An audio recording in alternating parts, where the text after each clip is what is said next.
تو یہ مطلب کہ اس سے بھی اپنے آپ کو کوئی سپرا فیشل قسم کی کوئی چیز سمجھتے ہیں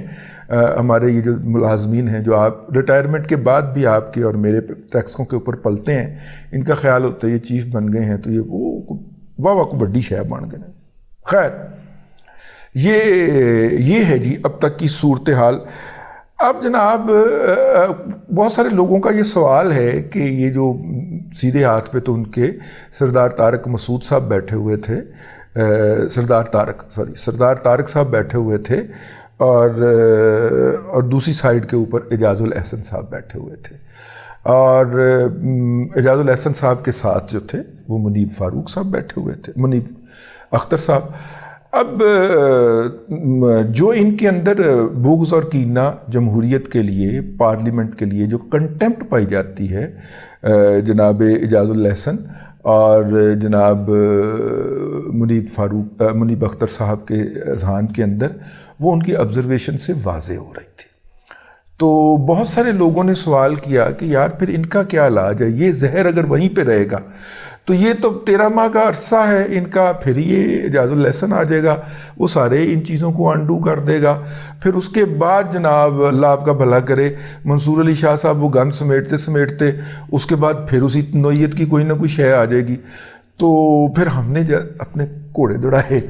تو انہوں نے کہا کہ جی 2-3 بڑے فیصلے ہونے ہیں۔ ایک تو یہ ہے کہ 1 کانسٹیٹیوشنل ایونیو کے اوپر جو حیات ریجنسی ہے، جس کے لیے پہلے جب قرضہ دیا گیا، ایک بڑی بلڈنگ ہے جی ڈبل ٹاور ہے، جس کے لیے جب قرضہ دیا گیا تو وہ قرضہ اپروو کیا بینک آف پنجاب نے، اور بینک آف پنجاب کے اس وقت کے لیگل کنسلٹنٹ تھے جناب اعجاز الاحسن صاحب۔ اعجاز الاحسن صاحب جو ہیں انہوں نے کہا ہاں بالکل یہ لیگل ہے، قرضہ ہونا چاہیے، اپنا بھی میرا خیال ہے ان کا کوئی ایک ہے اس کے اندر فلیٹ، تو بڑے بڑے لوگوں کے ہیں، خواجہ آصف کا ہے، ٹھیک ہے نا، عمران خان صاحب کا ہے، بہت بڑے لوگوں کے ہیں اس کے اندر فلیٹس ہیں۔ تو انہوں نے پہلے وکیل کے طور پہ دیا، پھر وہ چیلنج ہوا جی، وہ صاحب جنہوں نے یہ بنایا ہے انہوں نے اپنے پلے سے کچھ نہیں لگایا، ٹھیک ہے، زمین انہوں نے جو تھی وہ ریاست سے اونے پونے داموں لی، اور اس اونے پونے داموں کی ادائیگی جو تھی وہ انہوں نے بینک آف پنجاب سے کروائی، اور اس کے لیے لیگل کنسلٹنسی جو تھی وہ اعجاز الاحسن صاحب سے لی گئی، اور اعجاز الاحسن صاحب پھر جج بن گئے، جج بن کے انہوں نے اس کو لیگلائز کیا ہائی کورٹ کے اندر، اور آخری حلے کے اندر جو تھا وہ جب سپریم کورٹ میں وہ معاملہ چلتا ہوا پہنچا ہوتے، پھر ثاقب نثار دے نال اعجاز الاحسن بیٹھا سی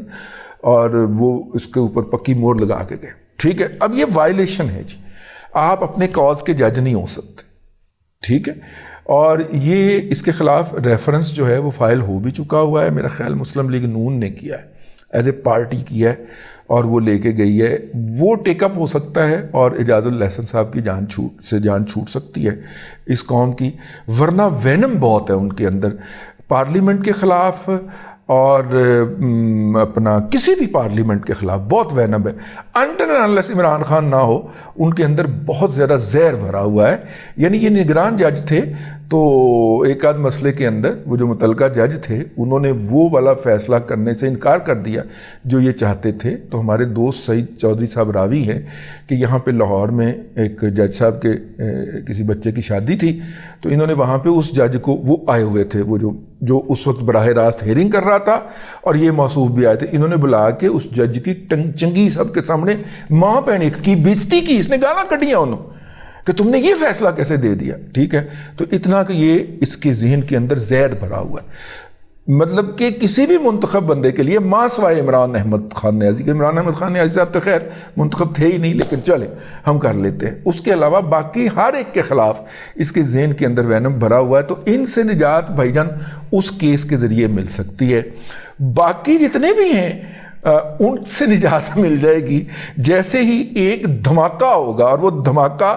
ایٹمی دھماکے سے بڑا دھماکہ ہو گیا، اور وہ دھماکہ کیا ہوگا؟ حبیب الوہاب الخیری کیس، جس کے اندر سینیارٹی کا پرنسپل طے کر دیا گیا ہے کہ جو ہائی کورٹ کے اندر سینئر موسٹ ہوگا اس کو سپریم کورٹ لے کے جایا جائے گا۔ چونکہ سینئر موسٹ بھی اگے سارے فیض حمید بھر کے گئے ہے پٹی ورگے،